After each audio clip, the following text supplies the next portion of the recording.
Fantastic one nonetheless, and the cars are making their way to it. David Addison and John Watson are trackside. We're in the sunshine and we're on memory lane as well. Well, 30 years ago, yes, it's a long time, but a great lineup of cars. Sadly, there could have been a few more other than those reliability issues, but it's a really, well, a fantastic afternoon, a fantastic weekend here at Spa-Francorchamps, but high track temperatures. Ambience not so bad, so hopefully that high track temperature isn't going to take its toll on some of these older, let's say, more genteel race cars that have not been raced in anger in some considerable time. Well, there is one that is just absolutely breathtaking. Period colour scheme for a great car with a good Spa-24 history. It is Yvan Vercouter's Maserati MC12 that he shares with Alex Muller, who raced them in period. For me, this is one of the great GT cars. It's a fabulous shape, and it's the Vitaphone livery, for me, just works, whether it was on Michael Bartel's DTM Astra, whether it was on the Celine that they ran, whether it was the Maserati, whether it was the BMW, the Ferraris subsequently, or in fact the Aston Martin that is in Vitaphone colours on this grid that Richard Mines owns, the Straka car. There's another of the MC12s in the Red Bull colours that the JMB team ran. That is Joe Macari, and you see next to it his godson Harrison Newey, who is going to do the second stint in that car. Harry Newey, very, very quick yesterday, but those MC12s, they're a sort of GT car meets prototype, aren't they? But it's an amazing shape. I mean, the MC12 reminds me basically of the halcyon days of Group C racing, when you had Porsches, Jaguars, Mercedes or Saibers, Nissans, Toyotas. It looks just like a facsimile of one of those cars, and it was based on a road-going Maserati MC12, but basically it is a pure race car. If you look at, say, a Porsche or other cars of that period, which are very much more road car related, but anyway, those are the rules and regulations at the time, and it is a fantastic car. And what makes it even greater is the fact that it's got a naturally aspirated, screaming, well, I think it's 5 litres, isn't it, V12 motor in the back of it. And there is a more recent GT car with Stefan Ortelli, who owns this. He's bought it from WRT. He won yesterday's race and was absolutely all smiles, which is perhaps no surprise because Stefan is one of the ultimate enthusiasts for his racing. And yesterday he came out on top at the end of the 55 minutes that we have now. He's just left the grid. I think he's gone for a quick pit stop before we get racing. There, the grid stretching back. We've gained a car from yesterday, the Viper that was absent yesterday, which is an ex-Vincent Voss, the man or one of the people behind WRT. It's one of his old cars. That's on the grid today, having been absent yesterday. But Nick Homerson, who was in strife yesterday, still in the pits. Okay, there we are, down the bottom of the pit lane. That's a great shame. Just going back to the Viper, it's got an 8-litre V10 pushrod motor, which was fundamentally a motor that came out of their truck division, and they then shoehorned it into the Viper. But what a great 24-hour car that became as well. Absolutely right. And the Viper was the mainstay of FIA GT, which again, under the SRO period, had that boom period when he had Porsche and Mercedes coming in, but then the bust because they drove a coach and horses through the regulations, and then it was up to the Viper teams and the lister of Lawrence Pierce to keep the championship going. On the grid is Richard Hay. Yeah, as you said a minute ago, beautiful array of cars. The Maseratis are special. I think they told me yesterday there were 13 that they built, and I think there are 4 of them are here this weekend. Michael Bartels is just coming in here. Let's see if we can grab a word with Harrison Newey. Harry, you were telling me about these cars yesterday. How special is this to drive? Yeah, it's great. I mean, it's fantastic. Obviously, there's an element of looking after it. You know, they've been around for a long time now, and they're amazing things, and they've built up a certain value, and you don't want to destroy them. So you have to hold yourself back a bit, which is hard for me because I'm built to go fast, and I have to come on, hold back a bit and be sensible. But they are just amazing to drive. They drive more like a prototype than a GT car. You've got this carbon tub, they're really stiff, and yeah, they react. By far the best GT car I've ever driven, by far.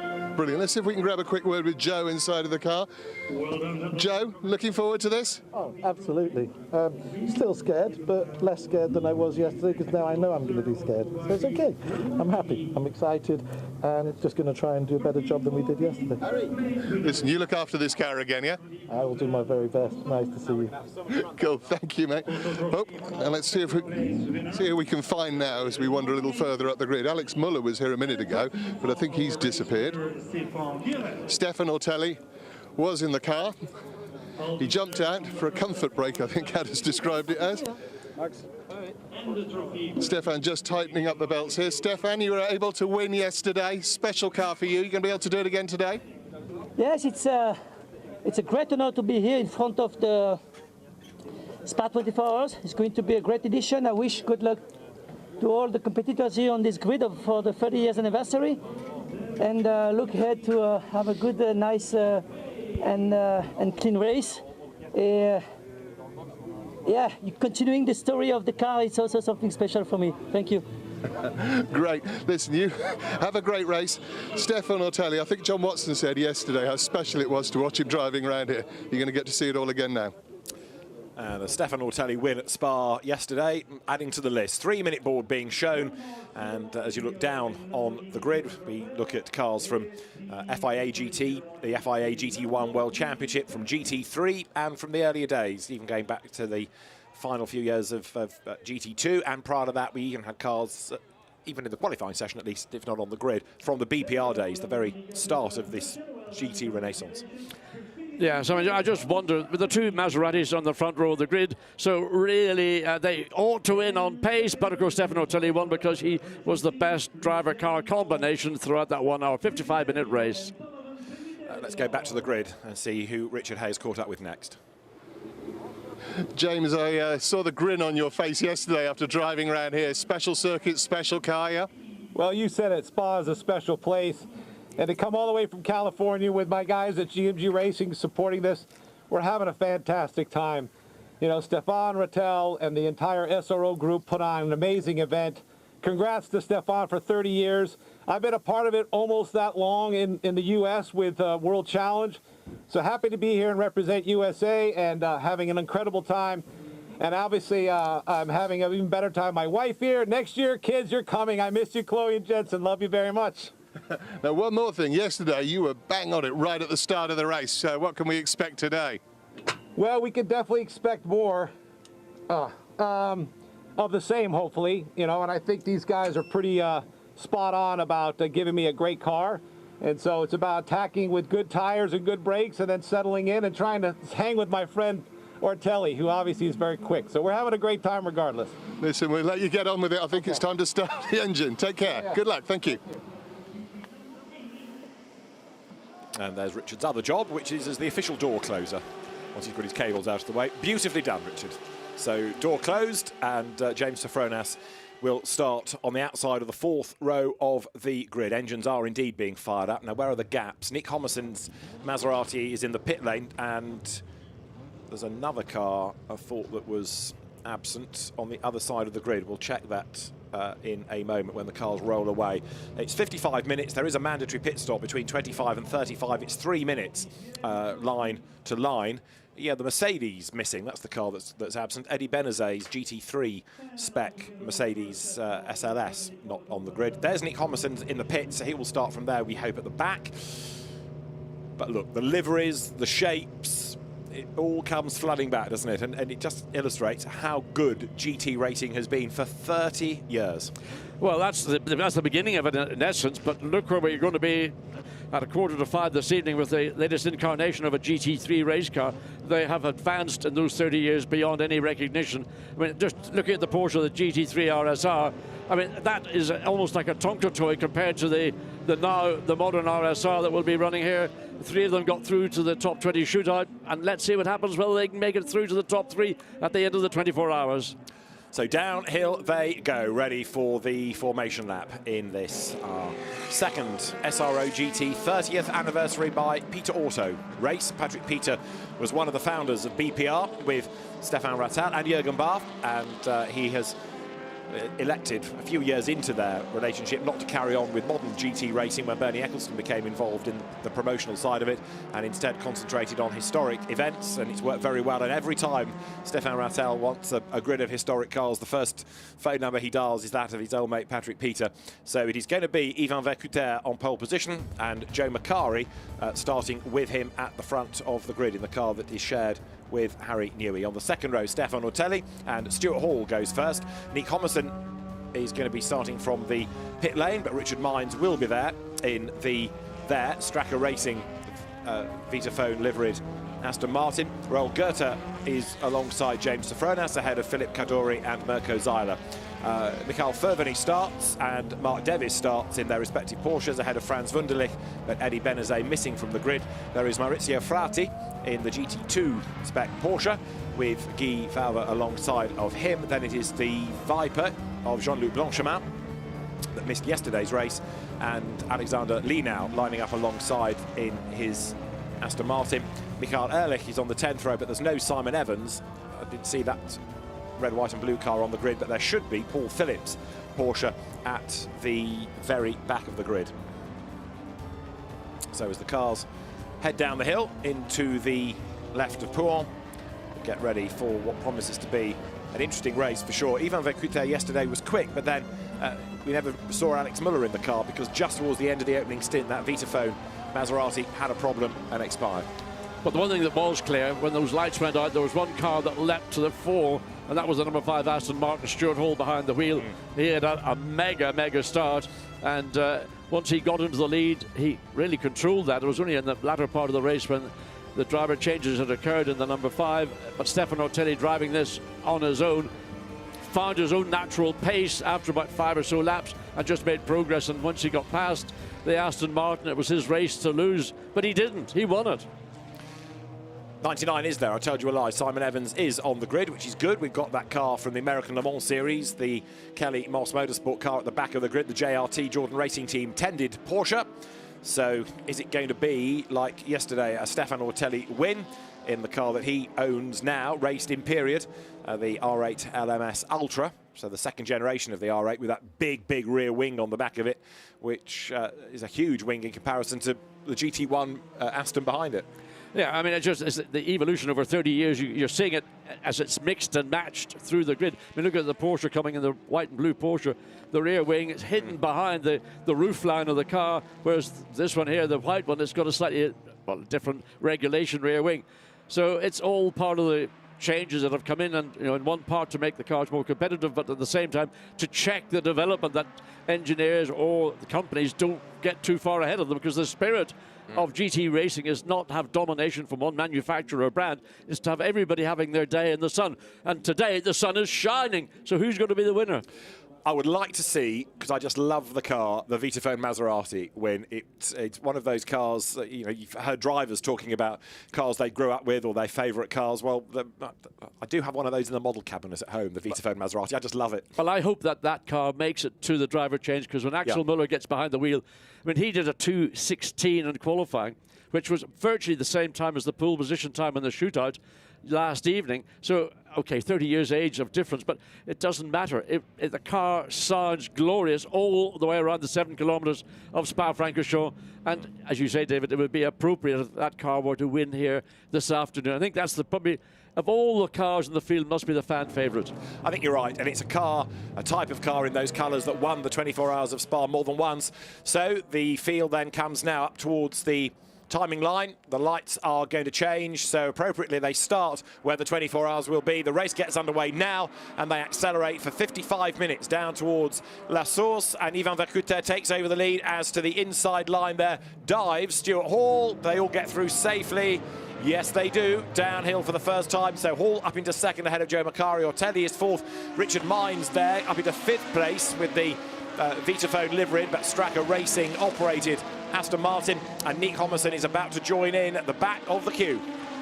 So watch Stuart Hall already getting up alongside the Maserati as they come onto the Camel Straight, just simply quicker over top of radio, and just piles ahead of the Maserati, pulls over to the right to block any attempt that the Maserati might have thought to go down the inside into Les Combes, but really nothing for Stuart Hall to worry about. The gap already about 4 car lengths.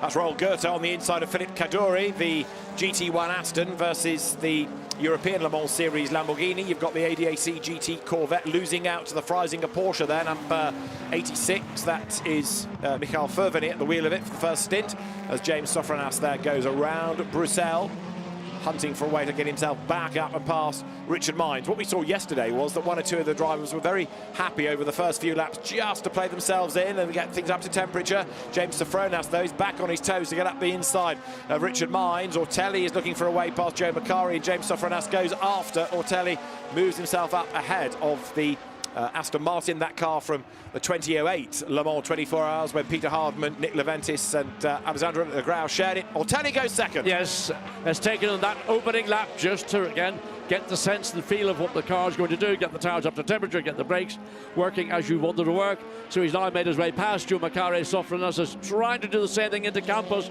but wasn't near enough to make a move. So he'll have to be a little bit more patient, and usually it's a matter of being patient all the way through the exit of Paul Frere curb, all the way up through Blanchimont until you get to the chicane. And Ortelli already in the back of the Vitafoam Maserati, so I suspect we're going to see another overtake from Stefano Ortelli, getting one Maserati, one on the first sector, getting the second Maserati at the end of the third sector.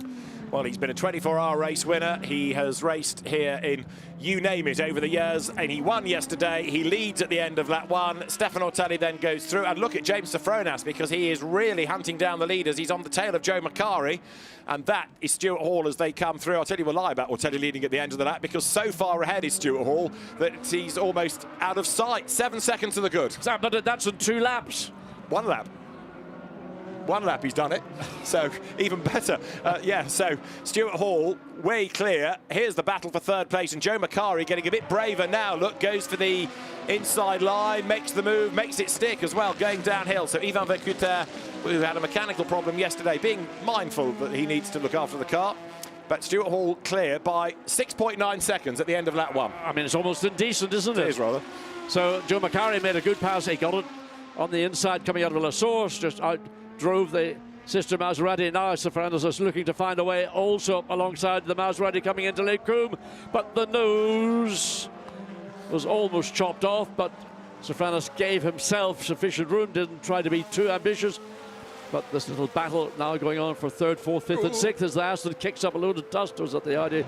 Kicking up a load of, in fact, it was an Aston. Yeah, it was Richard Mines, wasn't it? Yeah. So Sofronas is on his toes to get past Vercuter. Philippe Kaduri in the Pro Drive Works Colours car. He's looking for a way to get up past Richard Mines as they drop downhill once again. And now you can see James Sofronas trying to line up. So the GT3 Audi versus the GT1 Maserati MC12. He goes through on the inside. You've heard people talk about those MC12s and how they were a bit like prototypes. Well, effectively, those cars, when they came into GT racing, Maserati was welcomed onto the grid, but the championship is there. You see Kaduri making his move against Richard Mines and going through. What SRO didn't want was for those Maseratis to scare away everybody else. So it was Max Mosley with the help of Peter Wright that said, well, why don't we restrict them a little bit? Let's change the rear wing, let's change the ride height, let's restrict the power so they can still race, but they're not going to be absolutely dominant. And effectively, that's what we now have as the balance of performance. That was the origin of it. Yeah, I mean, a very good bit of thinking on the part of whoever was directly responsible. Certainly engineers like Peter Wright were the people that could actually go through the nuts and bolts of where a car has got an advantage, so we'll peg that back. But right now, the number 5 Aston Martin, Stuart Hall behind the wheel, 6.9 seconds at the end of lap 1, comes across start-finish line any second now. There's the battle going on for 4th place. And first, second, third, yes, 4th place. So Stefano Ortelli still coming across the start-finish line, 6.9 seconds at the end of lap 1, 8.7. So the Aston yet again pulling out lap advantage everywhere. And this is what we had yesterday. And then when Jordan Grogor got into the car for the second stint, he had a spin, kept the lead, but was then reeled in, of course, by charging Ortelli. Mirko Seiler, Raoul Goethe, and then Michael Ferveny go across the line together. Michael Ferveny in the Freisinger Yukos Porsche, another Le Mans car, that coming down now into La Source. The Porsche in question, an ex-Stefano Ortelli chassis, that. It was Ortelli, Ralph Kelleners and Romain Dumas that took it to 13th at Le Mans in 2004. The sister car of Robert Nern, Nikolai Fomenko and Exili Vasiliev crashed out, but as there, Jean-Luc Blanchimont comes out of the pit lane in the troubled Viper. You can see the Lamborghini ahead of the rather wayward but much older Porsche that's going to get the run. Well, I mean, how rude was that? I mean, not only did you cut inside, you almost were up against the tribunes to make that pass, but let's say in the spirit of the event, I didn't see anything. Exactly right. The Vitaphone cars have switched order, so the Stracker Racing Aston going ahead of the Maserati. Vitaphone got an entry for Le Mans in 2008, but didn't really want to take it up, didn't have a car for it, so leased out the entry to Stracker Racing. But part of the deal was the car would run in Vitaphone colours, but it was a Stracker operation, and the Aston Martin, hence it runs in those colours. Right, now, James Sofronas on the back of Joe Macari. in the Red Bull coloured Maserati. It was the JMB team that ran those cars. James Safronas with the Stars and Stripes Audi goes bravely to the outside line, swoops around the outside there, going into the piff path.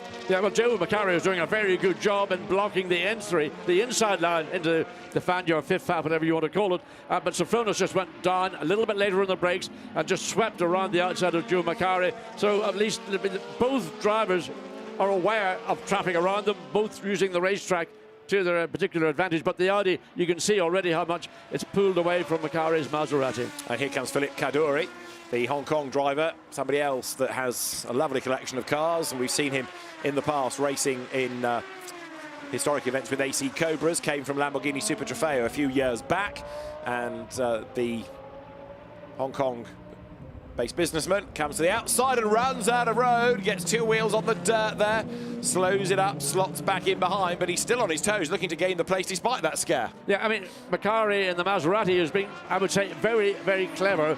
He's using his car to frustrate the car, in this case the Aston Martin that's following, because he's always in the part of the racetrack the following car wants to use. And as a consequence, the Aston got wide coming into the chicane, two wheels off, look again and see what happens. There's the Maserati just drifting over to the left. Aston's committed, has to pull to the left, runs over the grass and the dirt. No damage to the car, but of course the left front, left rear maybe has a little bit of the dust around the racetrack as we see Safronas already pulling away. And third place, he's 21 seconds behind the race leader, 12.5 seconds behind Ortelli. Okay, and up front, Stuart Hall, 8.9 seconds to the good. He's done the fastest lap of the race as well, as you look at James Safronas, then Joe Macari, then Philippe Kaduri, and the two Vitaphone cars, slightly differing turquoises on the two of them, but they are almost together on track right now, as there Joe Macari steams down the hill. Now, there is the pit stop window, of course, between the 25th and the 35th minute of the race. It's 3 minutes line to line, but the regulations dictating that the car's owner must do slightly more than the co-driver. There is Nick Homerson coming up on the inside to get ahead of Frans Wunderlich. That puts him 13th overall, Nick Homerson from the pit lane. That car, look, in the works colours. So when the MC12 came into motor racing at the end of 2004, it was a factory effort. Andrea Bertolini, Johnny Herbert, Mika Salo amongst the drivers. For example, it won in Dubai, first race meeting at the Autodrome, and it was in that colour scheme the car ran. Well, top line drivers that have raced that car, and it is a stunning looking racing car. How many of them were made? 23 in total? 13. Oh, 13 in total. Yeah. Well, so imagine there's one might call it a very desirable collector's car, not necessarily just as a race car, but as a high performance GT.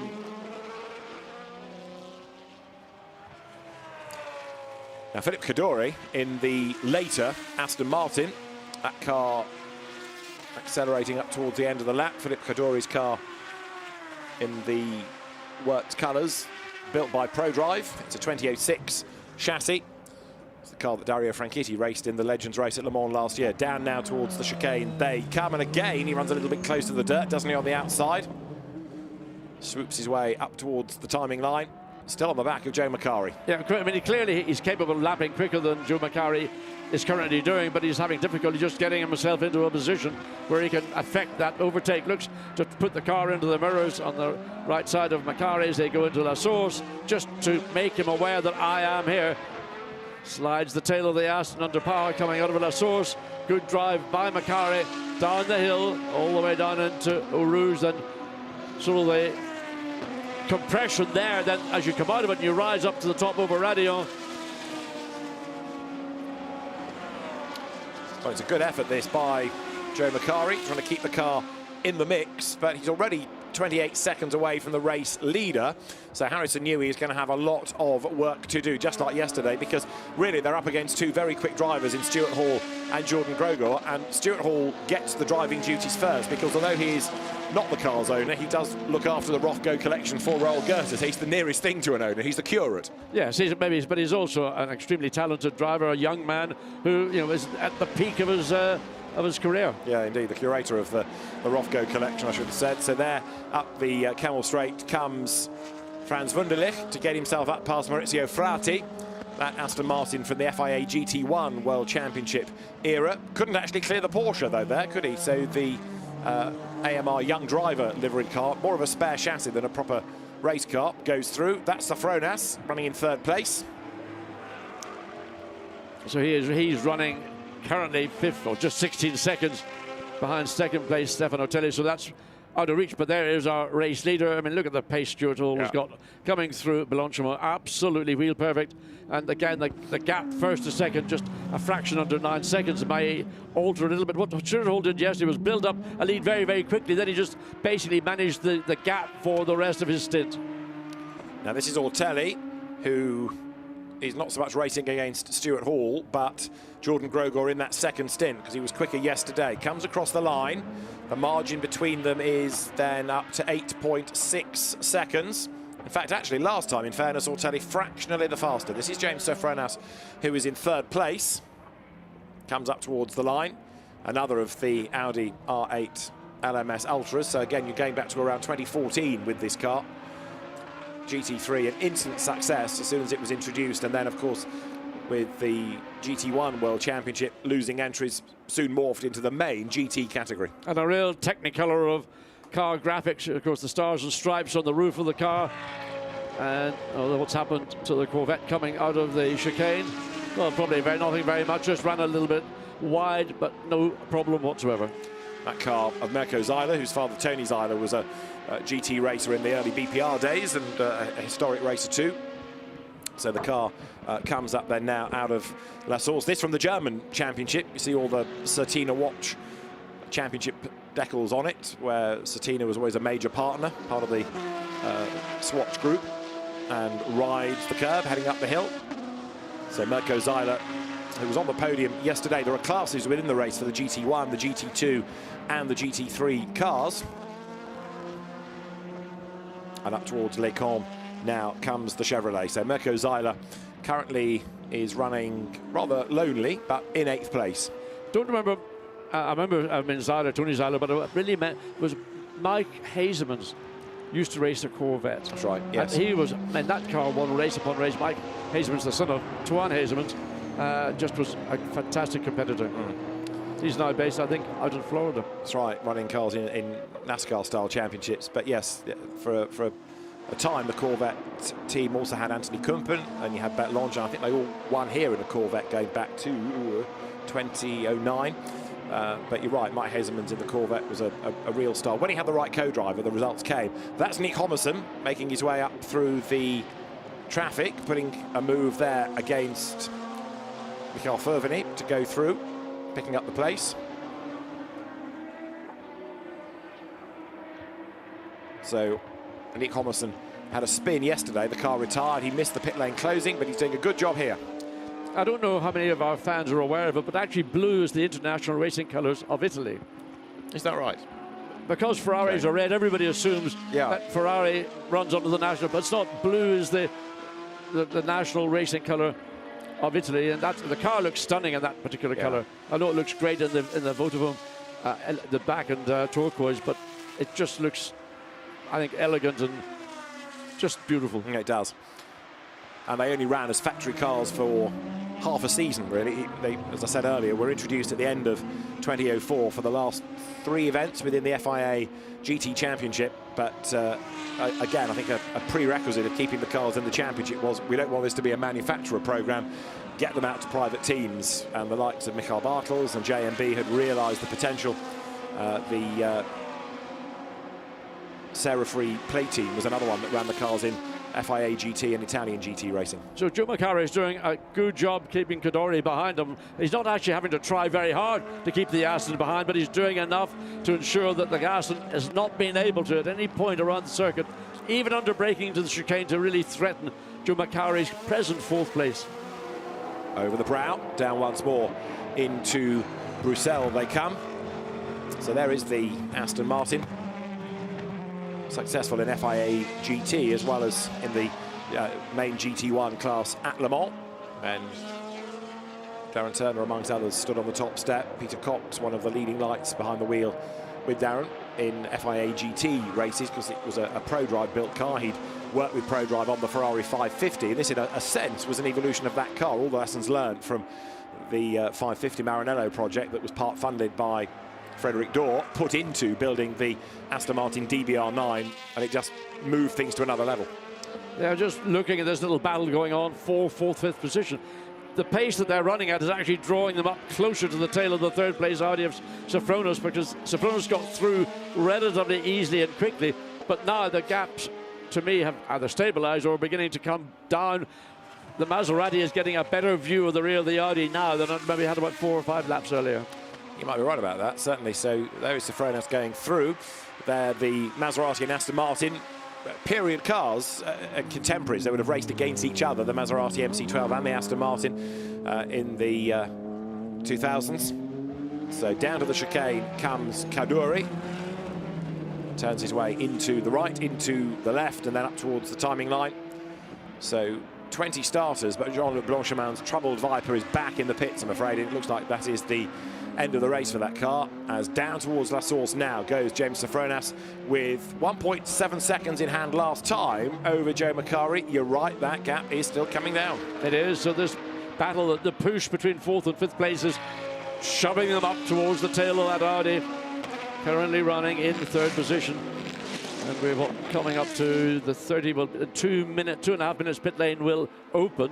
So how early will any of these leading cars want to make their pit stop? Suspect that Stuart Hall will want to stay out as long as he possibly can. He's got it's now the gap has come down. It was about 8.5 seconds. Now it's down to just under 6 seconds. So Ortelli is also now pushing. And in fact, Stuart Hall still is the fastest race lap. But on that last lap, or in fact on the current lap now, we're looking at Ortelli has done his personal best in Sector 1. So pushing on as inevitably Stefano Ortelli does. Indeed so. Down now to Bruxelles comes Joe Macari, inching up onto the back of James Sofronas. Lead gap, as you say, down to 5.9 seconds. We're not far off the pit window either now. Only a couple of minutes or so really before pit stops or the pit window opens. But if you're the owner, you've got to do at least 50% of this 55-minute race. Into Pont they sweep. These races initially planning to be 60 minutes plus a lap, but then one or two owners said, well, my car doesn't have a tank that does that, so can we have a rethink, please? And you can't go and put the economy jets in it either. No, quite. And we don't want refueling going on. So Joe Macari on the back of Sofronas, and that for the moment at least has dropped Philippe Kaduri, hasn't it? Yeah, so with Kaduri, you can see the back of the Aston starting to move around a little bit in mid-corner towards the exit, whereas the Maserati looking pretty planted as Joe Macari makes his way through what is the Stavlo, the exit is now called Paul Frere Courbe, and then there's uphill climb through a little curve to the right, then another little curve to the left, before then you come into the hold your breath and hang on for dear life into the Blanchimont. And the Maserati is the car that looks has got the best overall level of grip. Audi runs a bit wide, the Aston.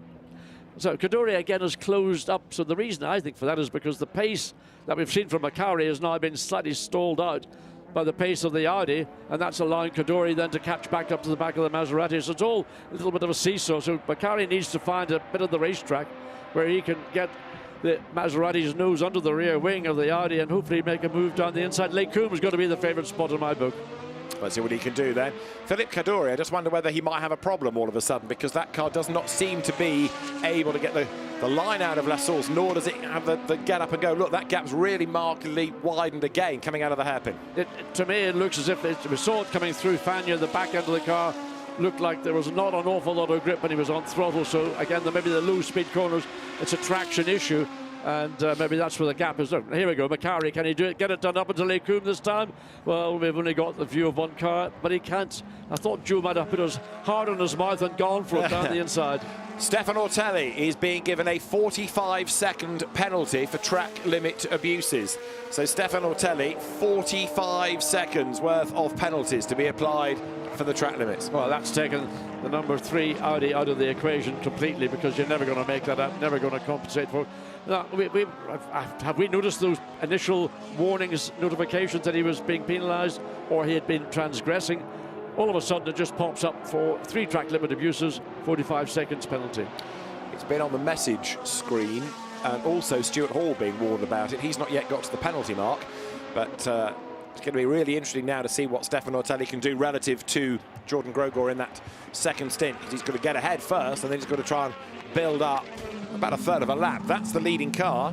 That's the Aston Martin, the Le Mans spec and Gulf liveried Aston out of Raoul Goethes' Rofco collection. The ex-Heinz Harald Frentzen, Andrea Piccini, Carl Wendlinger Aston from 2008 down towards La Source, looking for a way past the number 77 Porsche there, which is the car in the hands of Michael Ehrlich.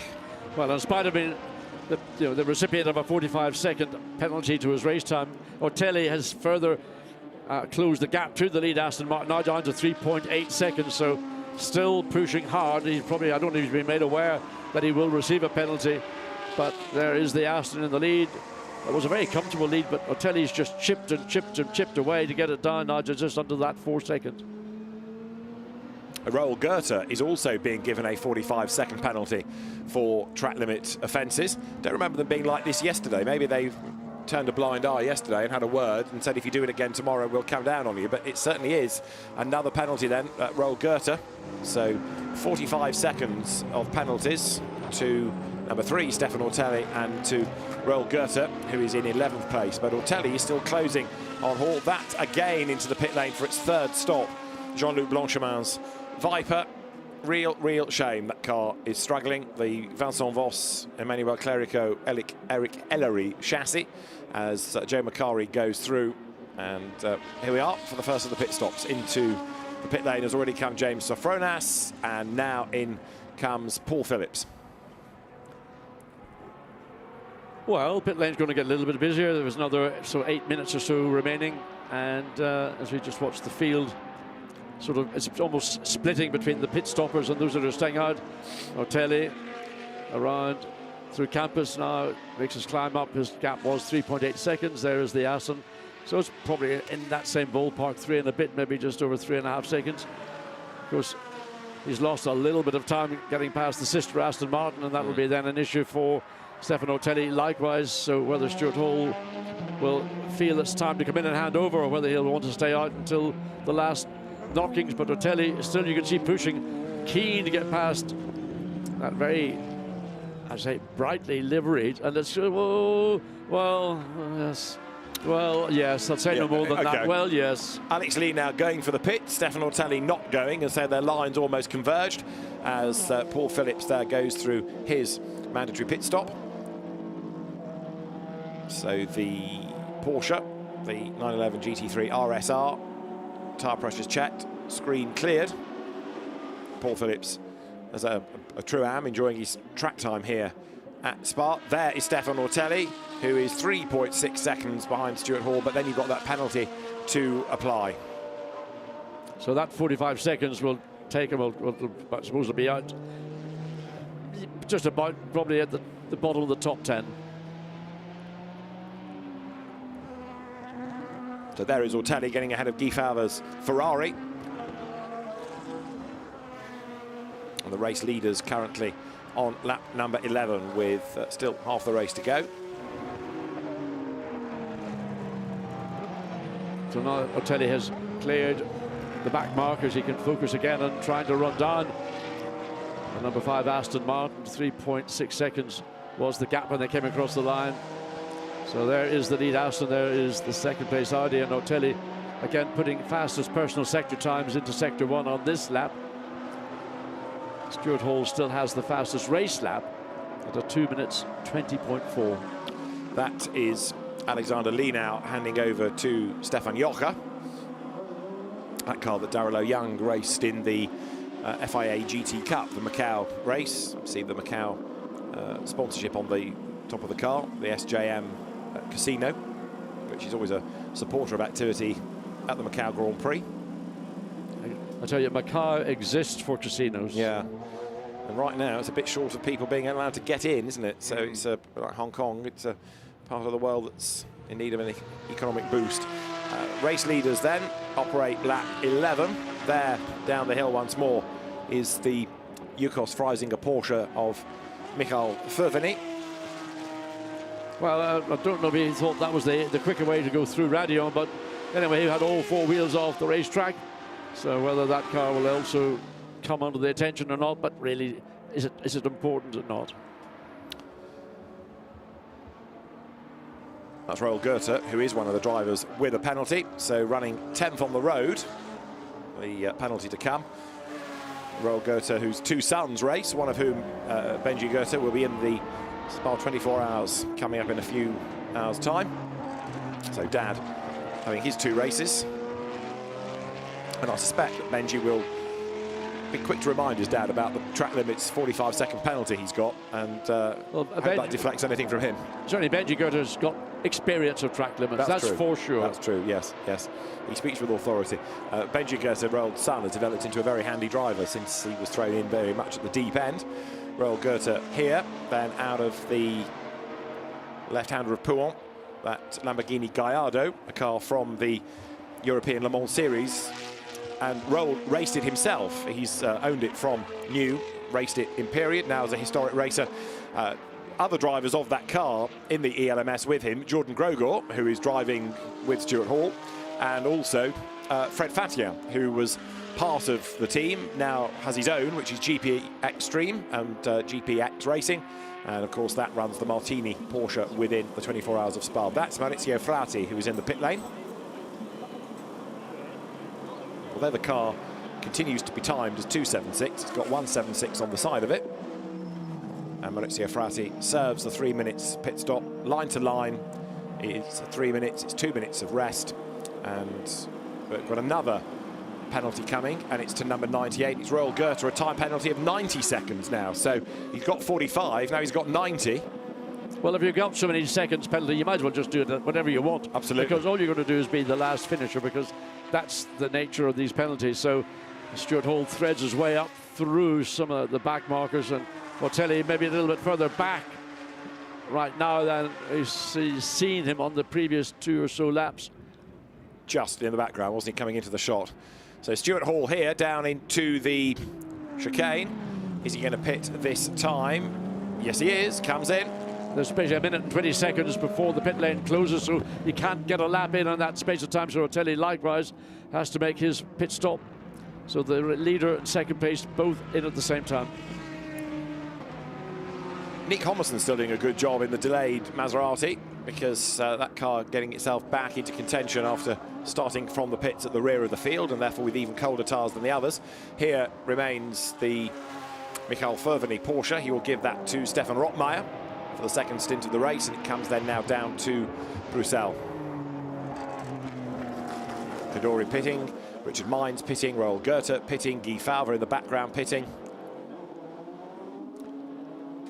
We're waiting to see where the 47 Vitafilm Maserati, when it's coming in, because there's just less than a minute remaining for the pit lane pit window, so it's got to be in wherever it is in the racetrack. It's got to get in, otherwise it'll be out of time. And the same is true of Joe Macari, isn't it? So here's another stream of them, but this is only the second part of the pit lane. So Stefan Ortelli arrives, and driver change up the pit road between Michael Ferveny and Stefan Rottmeier. Roald Goether gets some fresh air into the Lamborghini. Away goes the GT2 Ferrari of Guy Falver. Down the pit road goes that 430 GTC Evo. So that's a 2007 car towards the end of the GT2 period. Whether they've told Roald Goether about the penalties remains to be seen, but he won't be very impressed by them, that's for sure. Might just worry him once at the end of the race, don't get him all riled now. Well, track limit enforcement is something that we've seen throughout this season, and it is being very much more vigorously imposed. And I think a lot of drivers are wondering, well, what's the problem? Because we've been allowed to do this in the past. Well, you had in the past, but today it's a new game. You've got to respect the white line, stay within it. Nick Homerson has just done an absolute best in the first sector. Into the pit lane, there is the Ferveny Rottmeier Porsche, so it was another one in the pit lane that was being hidden slightly. So you've got Stuart Hall and Jordan Grogor switching. That's Simon Evans coming down the pit lane in the American Le Mans Series Kelly Moss Motorsport car, the David Murray, Anthony Lazzaro and Vincenzo Sospiri car. And there, just looks brilliant, doesn't it? Coming down the pit lane, the Vitafone Maserati. If that car doesn't stir the soul, then you're watching the wrong race. That will arrive at the bottom of the pit lane as Roald Goether is about to be released. Well, the team, of course, having to time this. Stationary for 2 minutes. And the drive time should make it 3, line to line. Away goes the Gulf Lamborghini. Mark Davis and Christian Glazel switching. You've got Joe Macari in as well to give way now to Harrison Newey. Ivan Vercouter, as we said, has come in. So at the end of the next lap, we'll have a better idea of the order. The only one that's not yet come in is Nick Homerson, and he should be in this time. Away goes Jordan Grogor there. So he should be good, and is good to hang on to the race lead. So Artelli is in effect, while he was running, he would be in second place on the road, but he's got a 45-second penalty, so he's effectively out of the top 3. But what I'm waiting to see is what will happen when Alex Muller gets behind the wheel of the 47 Maserati, but also Harrison Newey gets behind the wheel of Joe Macari's number 46 Maserati. And certainly we saw yesterday Harrison Newey was able to run in the 2 minutes 20 very comfortably indeed. That's still the fastest lap from Stuart Hall in the Aston Martin, but let's see what Newey can do. The car came in 4th position, so assuming that the pit stop goes well, I mean, getting Joe out is going to be a bigger problem than getting Newey in, I would imagine. Indeed so. Nick Homerson took the lead and has now pitted. So from the pit lane last to the race lead on the pit stops, but that's Richard Mines understeering out wide in the background behind Mirko Zeiler. Nick Homerson is now in. Pit window remaining open with 22 minutes of this race to go. Mirko Zeiler goes through then, the Swiss driver down towards La Source. And behind the Corvette is Richard Mines. So this is a battle for position. Was 9th, he's about to become 8th as they go down through the sweep of Eau Rouge and then up the other side through Raidillon now.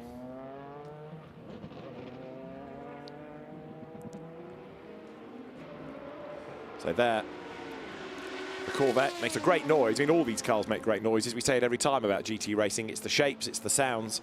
And in this type of race, certainly with all the memories coming back, it's the liveries as well. Richard Mines there. There's not many cars that Richard hasn't raced, I think, over the years, from starting off in road saloon racing, as did Joe Macari, in fairness. Slightly different type of road saloons, but that's where they came from. Richard initially through modern saloon car racing, had a brief spell in the British Saloon Car Championship, British Touring Car Championship, but it's in historics that he's made his name, whether it's been in sports cars or touring cars, and now GT cars. There, over the line, Jordan Grogor, back into the lead of the race now. Yeah, so I haven't any sighting yet of the Artelli Audi, which had been running in second place, and got the gap down to just under 4 seconds. But the pit stops have probably changed that around as the Aston plunges down the 2 Gulf liveried car and wisely uses a little bit of brake just to sit comfortably behind the back of the Lamborghini, and then going one way, then back the long way around as they come onto Kemmel Straight, but just carries additional speed and gets an easy and straightforward overtake on the run up to Les Combes. Now, Stuart was saying yesterday, wasn't he, that Aston Martin, the Gulf car that he was driving, is a Le Mans car, so it's got Le Mans WEC style downforce rather than the ideal downforce for Spa. Putting his excuses in, it didn't really matter because he'd been so quick. But the cars were set up differently for the nature of different circuits. There in the background is Stefano Ortelli. So the gap 5 seconds when they cross the line, and then a further 49 back is Harry Newey. Well, that's going to be the car, I think, to watch. But just on that issue of downforce levels, of course, Le Mans, with the nature of that racetrack, you run a low to low medium downforce, particularly with the chicanes now in Mulsanne Straight. But there's adjustability, even in the rear wing and even the front splitter. You could actually apply a little bit more than the actual the dictated Le Mans setup. So there is Ortelli clearing Royal Goethe, coming up to the Piff Paff. But he is going to be decidedly unhappy once that penalty notification comes through, isn't he? Well, again, he's running down the Aston, the gap when they came across the line at the end of lap 13 was 5.1 seconds. It is certainly not 5.1 seconds now as they go through Paul Frère-Coeur. You can see the lead Aston just overtaking one of its sister cars, and there it is Ortelli. I don't know if anybody would have told him at the pit stop, you've got a 45-second. Maybe they'd have thought, do we spoil it for him now, or do we spoil it for him at the end of the race? I don't know. I'll be tempted to tell him because it might mean that he continues to push. The danger is that he catches and clears the Aston and then backs off the pace just to consolidate the win, where he's going to try and push. But he's not going to get 45 seconds worth of a gap in less than 19 minutes, even if he does catch and pass the Aston Martin. No, other than if something, the Aston, there's an error, as we saw yesterday, coming down into Bruxelles, a brake lock in the right rear, car snapped sideways, went right across the racetrack, and that, of course, was what gave Ortelli the the momentum to close the gap down, and then eventually made a very daring move, but he split two cars, again coming into Bruxelles, and he found a gap. How he found it, I'm still not quite clear. Well, they're clear of the traffic now. Stefan Ortelli goes through 2 seconds away from Jordan Grogor. So Jordan is lapping in the 2:26s. The pace is slower, so there is a chance for Ortelli to build a gap, but unless Jordan has dramas, I don't think it's going to be 45 and a bit seconds to give Stefan Ortelli the win. No, but the car that's on the charge right now is that 46 Joe Macari entered Maserati MC12. Harrison Newey behind the wheel, and that car is up to 3rd place as I speak. Hummelson's dropped back into 4th, and Newey setting purple sector times in sector 1, personal best in sector 2 on his first flying lap. So the gap between 2nd and 3rd right now is 46 seconds. It's highly unlikely we're going to see that car within the remaining, 17 minutes, run down Stefan Ortelli in 2nd place. But remember, Ortelli's got that 45-second penalty. So 2nd place is there for Harrison Newey. Basically, it's going to be a gift for him. To Les Combes they come then. This is Harrison Newey, who has done not quite the fastest lap of the race, but he has done an absolute best in the first sector and has just gone even quicker in the first sector this time around. Out of Les Combes they come. Yesterday's race had, from memory, a late race interruption, didn't it, with a full course yellow, but that also was slightly detrimental for Harry Newey because it meant that he wasn't really able to close on anybody through the fact that they had to run at that delta speed. When you look at the Maserati, I mean, it's such an elegant car. Makes me wonder, the latest incarnation from the Maserati factory is actually here on display. It's the MC20, and we've also got a 296, the new Ferrari 296, which is under development right now. I saw photographs of that this morning, and that's part of the reason why Pierre-Alexandre Guidi isn't here. He's doing a lot of the testing. And we saw the new GT3 RSR, which looks phenomenal. It does. I mean, it's space age kind of stuff. So evolution. Can we get a Maserati MC20 into this series? Would be good, wouldn't it? I think Maserati planning a GT2 car. They announced the other day that the MC20 would be part of the GT2 grid, and GT2 cars set to be welcomed into the 24 hours next year if there is space on the grid. So Stefan Rattel, with an eye to the future, just in case GT3 ever becomes cost prohibitive, GT2 is ready to step up to the plate. So it's run for a couple of years, but it's going to have an even bigger push next year. Well, you've got a 7-kilometre circuit. You could probably get at least 100 cars onto the grid and give them all at least a car's width of space. Oh, look at Newey throwing the Maserati round in the chicane, making sure he gets the tail to follow the steering, and then quick switch back to the left. It comes across start-finish line. What was this lap? Oh, 2:19.807. So fastest lap has gone to the number 46 Maserati. Harrison Newey is charging. We're waiting to see what. Where is the 47? Because yeah, that's. I just wonder what Axel Muller should be doing. And that car's down in 9th place. Got personal best in sector 1, but hasn't got the pace of the number 46. Which is absolutely flying. It is, and that's for the lead. Look, that's Ortelli getting ahead of Jordan Grogor down towards Pouin. So now the question is whether Stefan Ortelli knows he's got the penalty and whether he can counter it. So 45 seconds being applied to the Audi. Jordan Grogor can afford to take it relatively easy and stay within that, but Ortelli absolutely can't afford to take it easy. He's got to push. He's got a quarter of an hour in which to do this. Fastest lap of the race then is Harrison Newey, who is in 3rd and within the 45 seconds of the Audi. So Stefan really does have to push. Yeah, but I just wonder, Stefan Ortelli, we know every time he takes his helmet off after success, a victory as we saw yesterday, there's always that almost permanent smile on his face. I don't know what his face is going to be like when he hears that he's been docked 45 seconds. Yes, it may not be there, that's for sure, as the cars then now swing out of Pouin and then through Blanchimont. This is to the end of that number 16. 14 minutes are still on the clock. So the penalised Ortelli leads the way. In fact, scrap that. He's now got 90 seconds as well, like Raoul Goethe. So a minute and a half being applied to Stefan Ortelli. Whether that's 45 and a 90 or 90 in total, I can't tell you. But I suppose it's all irrelevant ultimately, because it's just taken Ortelli, who is our race leader, out of the equation. And now he's the person responsible for the track limit excesses, so there's nobody else to blame. other than the individual behind the wheel. So there you've got Ortelli leading the way, and 13.5 minutes of the race remain. He leads his class on the road. It's a GT3 car. Stuart Hall in the GT1. Aston starting it, Jordan Grogor bringing it home. There is another of the GT1 cars. That's Harry Newey, who goes through again. Doesn't go any quicker that time, but he is lapping much faster. He's going to get second place, isn't he? He's going to... No, he's not. He's going to be close by the end, but not quite catching. He's 5 seconds a lap quicker, but he needs something like 8 laps. He's going to miss out by a lap. And that's assuming he can maintain his, well, he's got a green on all 3 sectors in the last lap. Just a little whiff of smoke as the car went through Eau Rouge, a little puff. Well, that's bodywork just catching on the side of the wheel or tire, but just a little whiff to maybe keep an eye on the rear of the Maserati. Just hopefully it is not an issue. But the car being driven, you know, considerably harder than we saw Joe McCarry, as you would expect, because Joe is not a professional driver. Harrison Newey certainly is.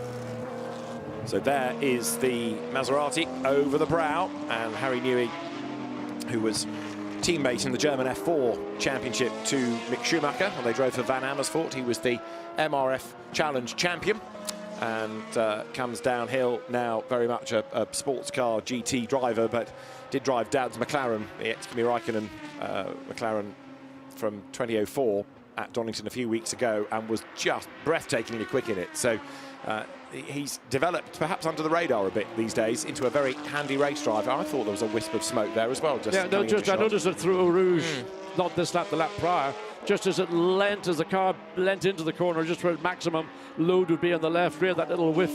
So frequently that is a bodywork rub, but of course there's a myriad of other opportunities or possibilities. So Newey is still hammering away. Last lap was a 2:20.8. His best is a 1:19.8. So slightly slower. So whether he's maybe aware of something and he's just being a little bit more cautious, or maybe it was just traffic, he was making his way around traffic. So let's see what he does as he comes up to complete his 17th lap. Yeah, the sector times aren't improving, are they? So Jordan Grogor trying to up his pace as well, but coming over the timing line. There is the penalised Royal Goethe. There's Harry Newey. Again, the Porsche bails out of the way. 11 minutes to run, and as he breaks the beam this time, Harry Newey's lap is a 2:19. He's still catching Jordan Grogor, but he is going to run out of time. Yes, just 10 minutes and a bit of this race, so you're looking at the sort of the 4 and a bit laps, maybe maximum 5 for race leader, but probably more like just under the 5. Here we go again. It's hard to tell that, a little bit too far away to see if there was anything coming from that left rear corner. Carrying all the speed he's carried throughout the race, so whether he's had to make a small adjustment or whether what we were seeing was maybe just a one-off. So there is the Harry Newey Maserati. So Ortelli leads Grogor, leads Newey on the road, and Harry Newey is one of the 2 fastest people out there. The other is Alex Muller, because he's got up into 6th place now. The one that's dropping back is James Safronas, but Alex Muller up into 6th place. He's done a 2:19.9, and a replay here of the bodywork just touching the tyre, as there it is. That's the smoke that John identified a few laps back, as through Eau Rouge goes Harry Newey. But yeah, the point being, Alex Muller in the other car, the Vitaphone car, on a mission as well. Yes, and he's now running at a lap time not a million miles away from that of Newey as we see him coming through the exit of Pouhon. So on a kind of, you might say, metronomic stint here from Harrison Newey. You know, a more than capable young professional driver. In his, I can't quite work out where the relationship is with the Newey family and the McCarry family, but I understand that Joe is Harrison's one of his godparents. That's right, yes, indeed. I know that Adrian Newey has bought a few cars from Joe McCarry. I don't know if that qualifies you to be a godparent or not, but anyway. They shared the Red Bull Ferrari 430 at Le Mans, didn't they, a long, long time ago. Down the hill then goes Jordan Grogor. Well, he's not yet dropped 5 seconds from Stefan Ortelli, who's got to make up a 1.5 minutes. So that's going to be the winning car, barring a mechanical problem. Jordan Grogor accelerates up the hill out of Eau Rouge. There he is, back into view. And another car to carry that famous, fabled Gulf colour scheme that perhaps was immortalised by Steve McQueen in the Le Mans movie. And some cars work with Gulf colours. I saw a Rallycross Volkswagen Polo in them the other week. It didn't look quite as charismatic as it does on other cars, but even so, it's one of the most recognisable colour schemes around. I thought you were going to say it was on an Alfa Romeo, and I would have agreed with you in that case. So there it is, into Bruxelles, Jordan Grosjean. And of course, the other beauty of this is that the cars, where possible, are in the period colours. You've still got the original drivers' names, even the number panels from the event. You know, the ACO or the SRO number panels and the championship decals are all there. Harry Newey steams up the hill, puts a lap on the Simon Evans Porsche. That Porsche looks tiny, doesn't it, in comparison with others, and especially modern Porsches? No, I mean, it is a sort of an evolution of what was the road car. But when you see the current GT3 R or RSR, which is the one with the mid-engine in it, I mean, it is tiny. It just looks like a genuine road car with a lot of very nice graphics on it. So the 996 comes down the hill and got the Lamborghini ahead.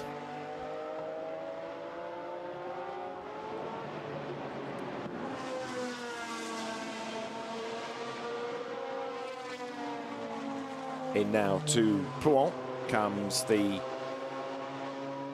Kalimos Motorsport car. As I think I said earlier on, Vincenzo Sospiri drove that, even though you now associate him very much with Lamborghini. He did drive this car in the American Le Mans Series. Great colour scheme, that. Again, we talked yesterday about the different cultures and regions and the liveries that come from them. No argument, that's an American car. Well, the North American motorsport market, the Far Eastern, they just have got a different perspective on how a car should be, the graphics on the car should appear, and they are certainly, I think, exciting to look at. And is that a problem for the Porsche? It looks like it's running. Is that a puncture or something? It's just the way the camera doesn't certainly look. The 70 doesn't look as if it's running at speed. That's Peter Phillips. And is it going into the pit lane? No, it's not. It's staying out. And Harrison Newey's caught up behind it, so that's slightly affected his. And of course, the Porsche not moving over to the left as quickly as Harrison Newey would have liked. So up the hill, and then we go back down to the lowest point of the circuit at Campos, and then the climb up the other side of the valley all the way back up to the pit entry. Now that's Philip Kaduri battling with Maurizio Frati. They're on different laps. Frati in the Porsche is 13th and second in the GT2 class, and Philip Kaduri goes through, is in 6th. Now this is Stefan Ortelli in the traffic with now 5 3/4 minutes on the clock, so he goes down towards Eau Rouge. Porsche ahead. Goes for the outside line. Porsche didn't see him coming. Stefan gets squeezed out over the curb. Well, never a comfortable moment for a driver when you're not sure if that car ahead of you knows you're coming and closing rapidly.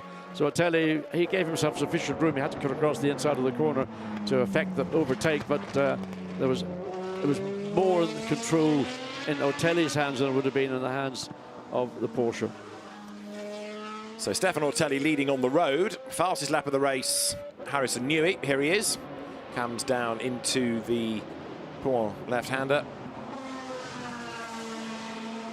Joe Macari, who did the first stint in that car, last raced here prior to this weekend in 2007 in one of these cars, in these colours. It was actually the chassis that's now in the Vitaphone livery.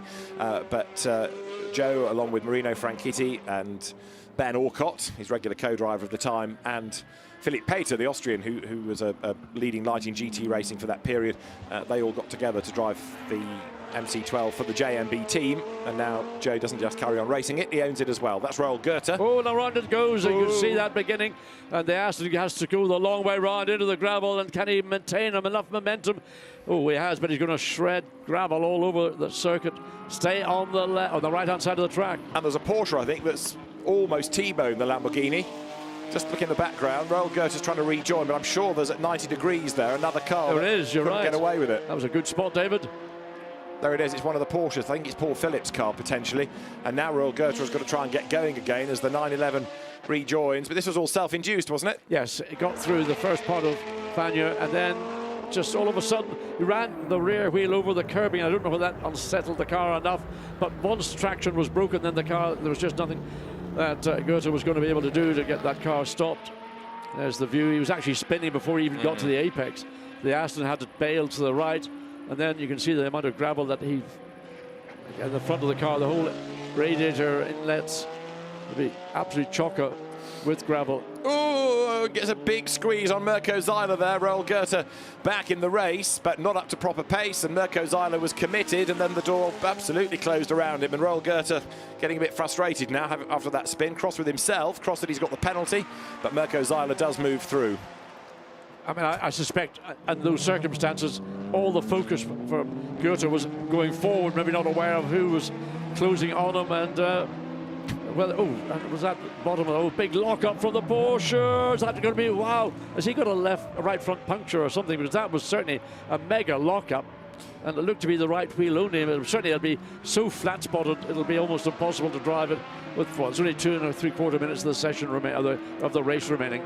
Now, both Ortelli and Goethe are being given another 45-second penalty message. Now, whether this is in addition to the 45 and the 90, or you take the 90 away and you just give them 45, I can't tell you. But it's the same 2 offenders, and it's another 45 seconds that are being added. So that's going to drop Stefan Ortelli to about 20th, and it's going to put Roel Goethe to Tuesday, I think, by the time it's all applied. The smoke coming out of the Porsche there, look at that. And that's water because there's damaged radiator, and I think he's going to pull it over and get it out of the way, because if the radiator has been damaged, then the last thing you want to do is run it dry and an expensive rebuild. So pulled off into the pit lane exit safely out of the way, but that was coming down the hill and all the way through erosion up to the top of Radio. Big shame, because Maurizio Frati has been a stalwart of these sorts of races. Puts a bit of water onto the road then, which might make it slippery as Stefan Ortelli comes through. Now, look at the clock, 1 minute and 45 seconds. Is he going to get one more lap out of this, or are we going to take this as the last lap of the race? He can back it right off, because he's not going to win with umpteen penalties applied to his name. He can just bring it round to the end, can't he? There is the car that's going to inherit the win. Jordan Grogor and Stuart Hall's partnership in Roel Goethe's Aston Martin. So, as it's turned out, fate has given them a win, a comfortable win. So he is last lap round 27 seconds ahead of what will be in effect second place, the Maserati of Harrison Newey. So all he has to do, so yellow flag at turn 4. So we're well past turn 4 now as they go through Bruxelles. There is Newey as he thunders all the way up the Camel Straight.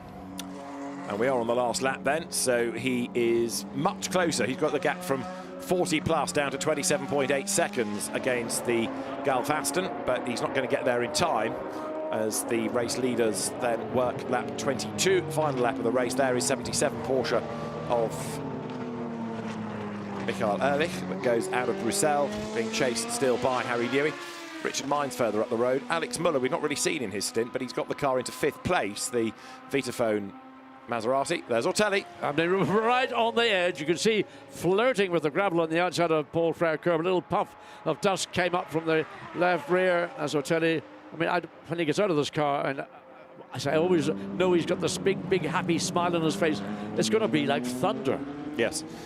Indeed, he'll have enjoyed driving the car. He won't be the best friend of the race director, but up towards the checkered flag to win on the road is Stefan Ortelli, and the second SRO GT 30th anniversary by Peter Auto race is claimed by Stefan Ortelli. He comes across the line to take the checkered flag, but on corrected times, this will be the winning car then. Jordan Grogor and Stuart Hall defeated yesterday. The car still in its sort of grubby post-Le Mans colours, heading up towards the checkered flag. It's going to be an inherited win for the Aston Martin that comes through now. Behind in 15th on the road, Alexander Linau and Stefan Jochers, Aston Martin. And here, set for second on the corrected times, Harry Newey and his godfather Joe Macari into and then out of the chicane they come. Checkered flag at the ready. Big flash of the lights. I think Harry Newey's enjoyed driving this car. I mean, it's a great car. I mean, it is, in effect, it's a Group C car dressed up as a GT car. But does it really matter? It's just a great car to drive. And because it's got that carbon fibre tub, it gives the car that additional degree of stiffness, which is what you want on a race car. You want the car to be precise and accurate. And that's what the Maserati is. Absolutely right. And here's another of them, Nick Homerson's car from the pit lane, being caught, look, at the very, very end by Alex Muller. So this battle was building up nicely for 4th place. Up towards the timing line they come then, but it is going to be Nick Homerson who goes through. He'll inherit 3rd place, I would predict. Yes, he does. And Alex Muller goes through 4th ahead of Stefan Ortelli, whose penalties are coming and coming and coming. And then this is Frans Wunderlich, the mustard magnate, with the AMR young driver Aston Martin from the GT1 World Championship era. And this is the Simon Evans Porsche from the early days of the American Le Mans series. When you look at this car on screen, it's almost as if like a 143rd scale that you could pick up and put on your favorite shelf or on your desk. It just looks like a model when you look around and see all the modern, even some of the cars in this race, it just looks tiny. Philip Kaduri goes through ahead of James Sofronas, and here's the other car with a whole raft of penalties thrown its way. Royal Goethe's Lamborghini comes then now down into the chicane, heads up towards the timing line, and there is the flag. So Royal Goethe finishing again. I'll tell you where in due course, because the penalties are going to put him a long way down. This is Richard Mines, who is going to potentially inherit another place against Ortelli. Comes up towards the timing line now, and as he goes through, that's going to put Richard Mines into 8th place. Paul Phillips' Porsche, the next one to arrive into the chicane. I think this is going to be about the last car home now. And as the checkered flag is waved, so that's going to put him into 19th place. Now, I think it's only 45 seconds that have been applied to the Ortelli and Goethe cars, rather than 45 and 90 and 45, because they've not dropped quite as far as they would with effectively 3 minutes worth of penalties. So the race winner, Stuart Hall and Jordan Grogor, and Stefan Ortelli. Maybe he's getting the message now over the radio, if that still works in the car. Well, let's wait and see when he gets out of the car. I'd like Richard to get down there, and Richard Hay with the microphone, and ask the hard question and see if he gets the hard answer. Well, it gives the GT3 win to James Sofronas, so he'll be very happy with that. The GT2 win to Mark Davis and Christian Gleisel from Michael Ferveny and Stefan Rottmeier, and then Michael Ehrlich 3rd. And of course the GT1 win to the outright winners, Jordan Grogor and Stuart Hall.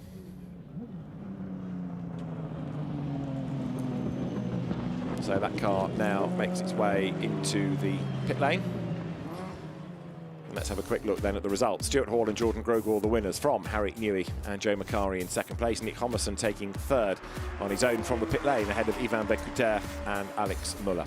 Philip Kaduri 5th ahead of James Sofronas, who wins the GT3 class from then Mirko Seiler and Richard Mines in 8th place. 9th, Stefan Ortelli with Mark Davis and Christian Gleisel. 10th, Frans Wunderlich 11th ahead of Royal Goethe. Alex Lienau and Stefan Joche are 13th for Michael Ferveny and Stefan Rottmeier, and then Guy Fowler in 15th place, after which there was Michael Ehrlich ahead of Simon Evans. There was Maurizio Frati, who didn't get to the end, but did the same number of laps as Paul Phillips. Jean-Luc Blanchemin's car retired, and Eddie Benezet's Mercedes did not start.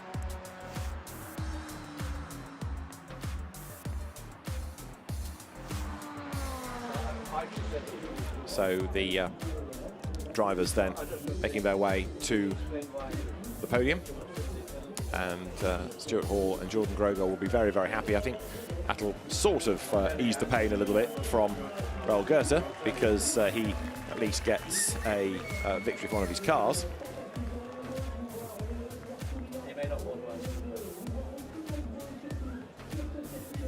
So the fans of the grandstand getting into this, they've seen themselves on the big screens. Flags wave, whether they're from BMW or from Martini Racing. And there, Stuart Hall walks around the Aston to go and congratulate Jordan Grogor, to say, well done, we've got the win. And the Aston Martin, we don't see enough of Stuart racing these days, but whenever we do, he's always as quick as ever. He's great to see. His father, Peter, was a star of the British saloon car scene in production saloons, and then for a time the British Touring Car Championship, and the whole family business as it was then, ICS, Industrial Control Systems, big sponsors of Andy Rouse. If you go back to many of Andy's cars from the mid to late 80s, it was ICS sponsorship on most of them, which was Peter Hall's company. Yeah, remember Peter Hall and Ford Capris, the two of them are a bit like fish and chips, just so synonymous. Yes. Yeah. And Opel Commodores, Peter used to race as well, one of which is still in existence in historic saloon racing. And then Peter got an Alfa Romeo GTV6 for the British Saloon Car Championship and hated it, and so Andy Rouse took it over and won the championship in 1983. Jordan Grogor takes off his crash helmet, and we'll go shortly up to the podium. There is Stefan Ortelli, who is still smiling, you know. Might not be overjoyed, but he's had 45 minutes of good fun on the circuit, and the team's talking to drivers. Smiles all round. Michael Ferveny and Stefan Reutmeyer's Porsche having gone very well in that race. So, as the flags wave, oh, you need a new flag, chap, I'm afraid. It's become a two-part flag, that. The highlights of the race are worth looking back on. Good start by Ivan Verkuter. He took the race lead as the cars accelerated down towards La Source for the first time. And behind, you had Joe Macari coming under attack from Stuart Hall, who made his commitment to the inside line. Stefan Ortelli doing likewise, keeping James Sofronas at bay as they wriggled their way out of La Source and then dropped downhill for the first time of asking. There was a good battle going on between Philippe Kaduri and Richard Mines. There were other good scraps going on too, as we had Nick Homerson having started in the pit lane going up through the field. We had Joe Macari and Philippe Kaduri running together, Kaduri being squeezed a little bit towards the dirt, and then Nick Homerson also continuing his attack up through the field.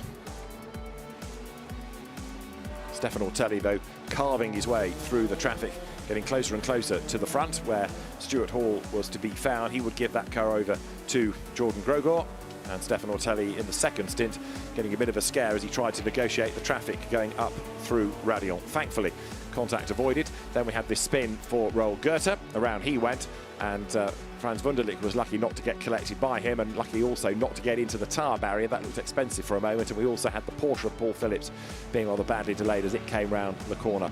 Maurizio Frasi had a big cloud of smoke. He locked up on his own liquid that came out of the overheating front of the Porsche. As for the race lead, Stefan Ortelli moved through on the inside line, took the position away and took the race win. But on the corrected times, it was victory for the 005 Aston Martin, Stuart Hall and Jordan Grogor victorious, and they will be going to the podium in a few moments' time.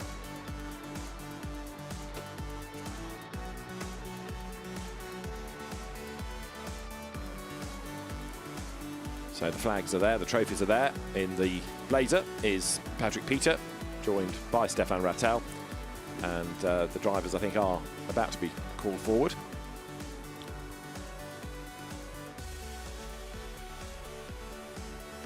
One of the big sadnesses of any historic grid is when the mechanical maladies set in and you lose cars, but it's been a great spectacle, and they've been a real hit with the fans.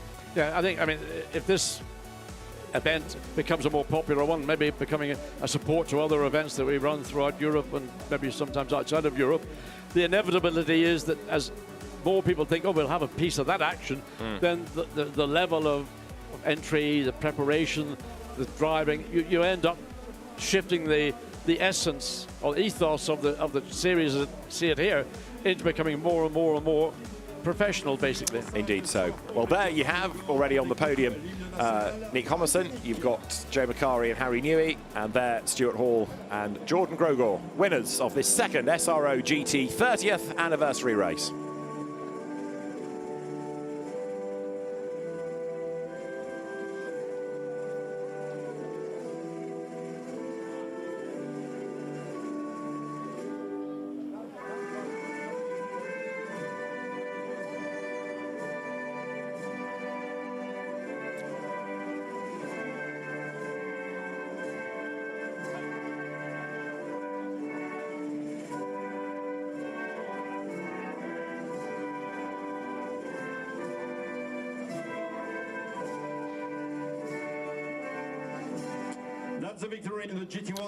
So the outright winners win in GT1. Stuart Hall and Jordan Grogor then victorious, and the trophies are to be presented by Stefan Rattel.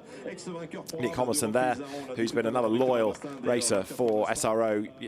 dropped out of yesterday's race after a spin, but excellent job done today there.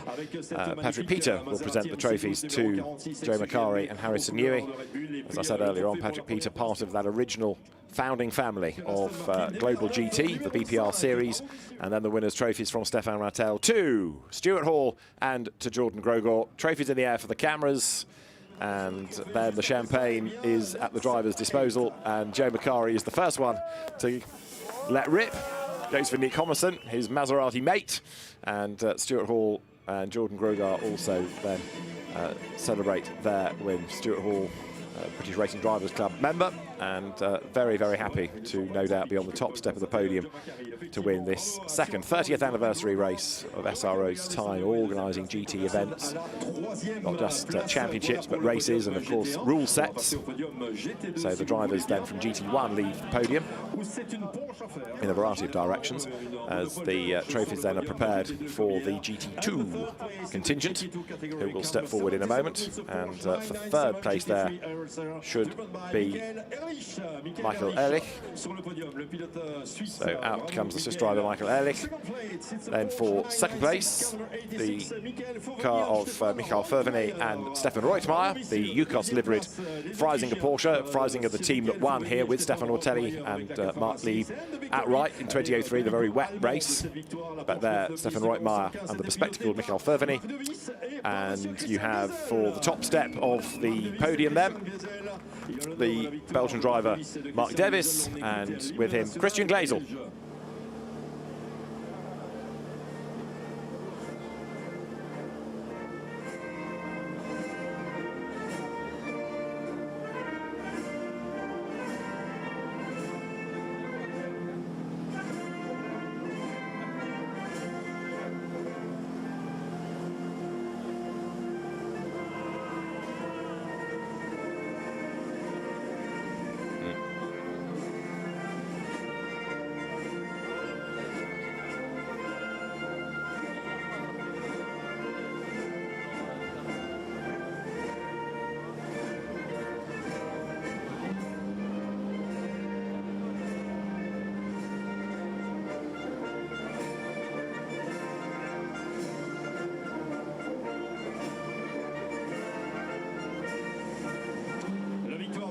Mark Davis then, arm in the air, and Christian Glazel, the Belgian and German drivers, winning the GT2 class, and already trying to organise whether the champagne is going to be sprayed or saved. There as he talks to Stefan Reutmeier, Stefan Rattel and Patrick Peter arrive with the trophies. So Michael Ehrlich gets the third place trophy. Mark Davies is very keen to get on with this. So as the trophies for the winners arrive, let Christian have the trophy, says Mark. I'm already keen with my champagne. And saturated drivers prevail. Stefan Reutmeier jumps clear. Michael Ferveny's got an absolute eyeful of that. And gets another one, courtesy of Christian Glazel. So one more podium, and that's for the GT3 drivers. And the fans, of course, piling into the circuit now, getting ready for the start of the 24 hours that begins at quarter to five local time, isn't it, this year? So there, again, the fans finding themselves on the screens, doing a big, big wave. As long as that's all they do. And the drivers for the GT3 class coming on to the podium next. Of course, one of the flags you see in the background for Valentino Rossi, set to make his Spa race debut here. Right, so Stefan Ortelli third in class, second in class, Mirko Zeiler, and the GT3 winner. There he is very happy, James Sofronas, onto the top step, and he's still smiling, is Stefan Ortelli. Good to see, because obviously he'd done a great job on the racetrack, but of course those penalties took him out of the pole position on the podium. James Sofronas takes his cap off.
So lots of applause from the fans for James Sofronas then, who is on the top step of the podium as the class winner. James Sofronas early to receive his trophy. Stefano Telly then taking third, second, Mirko Zeiler, and James Sofronas it is, who is the GT3 class winner, and he's going to be a very happy man indeed. He's been a big enthusiast for this race, and there he is then on the top step of the podium.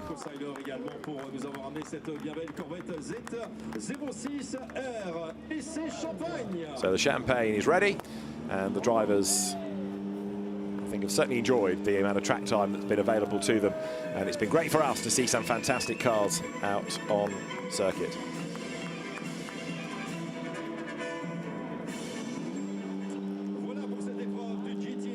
So the last photographs being taken, and then the drivers will make their way back to their cars and to go and discuss their race.